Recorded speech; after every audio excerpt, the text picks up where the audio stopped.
अस्सलाम वालेकुम दोस्तों, मेरा नाम हम्माद है एंड मैं founder and CEO of M and K engineering.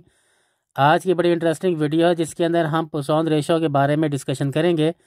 इसको नॉर्मली गलत प्रोनाउंस किया जाता है और लोग नॉर्मली इसको पॉइजन रेशो कहते हैं। ये पॉइजन रेशो नहीं है बल्कि ये पोसॉन रेशो कहते हैं इसको। तो इस वीडियो के अंदर हम डिस्कस करेंगे ये कैसे कैलकुलेट होती है और ये फिक्स कैसे हुई और इसके आगे इसके जो लिमिट्स हैं वो क्या क्या है। तो बड़ी इंटरेस्टिंग वीडियो है, इसको आपने आखिर तक लाजमी देखना है। आगे बढ़ने से पहले हमारे चैनल को लाइक, सब्सक्राइब और शेयर कर लें ताकि आइंदा आने वाली इस किस्म की इंटरेस्टिंग और टेक्निकल वीडियोस आपको मिलती रहें। तो सबसे पहले हम ये देखते हैं कि ये जो रेशो है ये डेवलप किसने की। तो ये एक फ्रेंच मैथमेटिशियन थे, इनका नाम है सिमन डेनिस पोसॉन। ये एक फ्रेंच मैथमेटिशियन थे और इन्होंने 1827 के अंदर अपना ये रिसर्च पेपर शायर किया था और उसके अंदर जो चीज़ें डिस्कस हुई वो हम आगे डिस्कस करते हैं।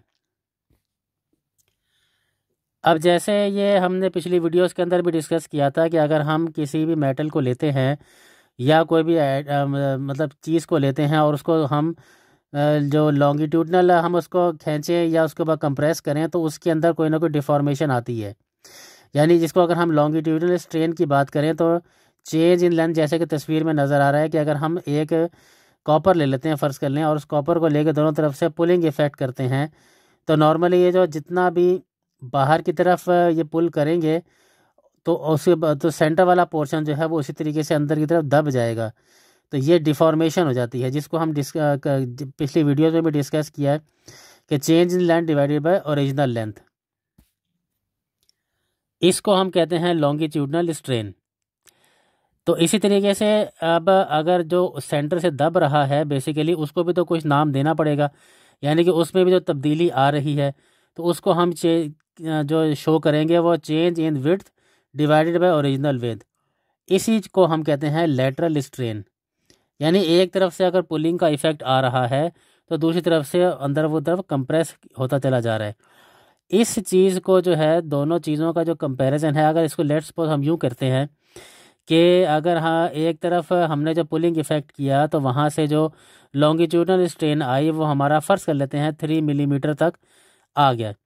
अब जो जो इसका कंप्रेशन हुआ विड्थ के अंदर, टॉप से अंदर की तरफ दबा, वो तकरीबन आ गया फ़र्ज़ कर लें 1 मिलीमीटर।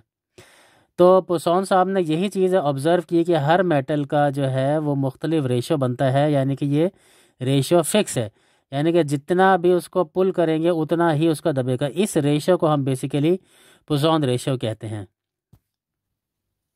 अब हर मेटल जो है उसका अपना बिहेवियर होता है, लेकिन ये जो चीज़ पोसॉन रेशो है बेसिकली ये फ़िक्स होती है।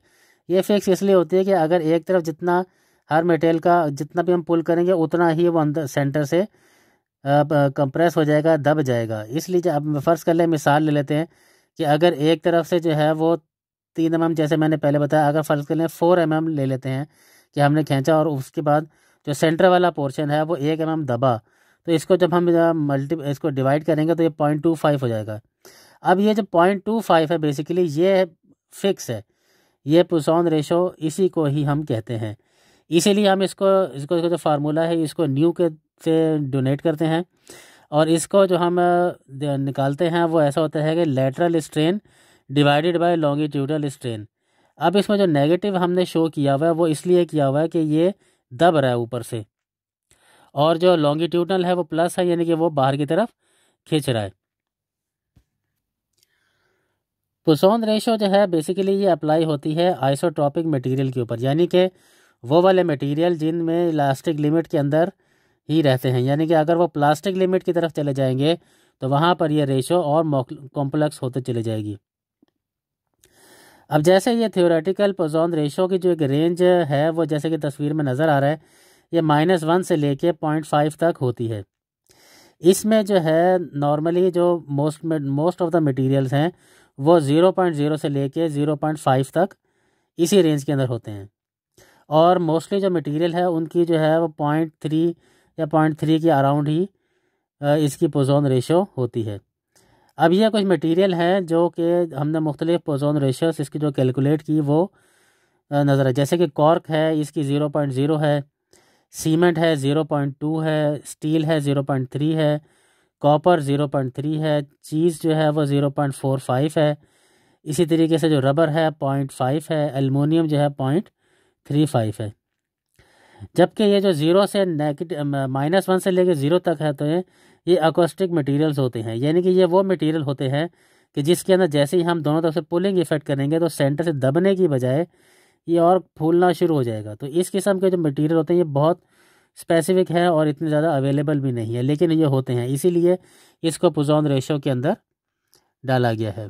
तो उम्मीद है कि आपको पुज़ॉन रेशो के बारे में बेसिक नॉलेज मिली होगी।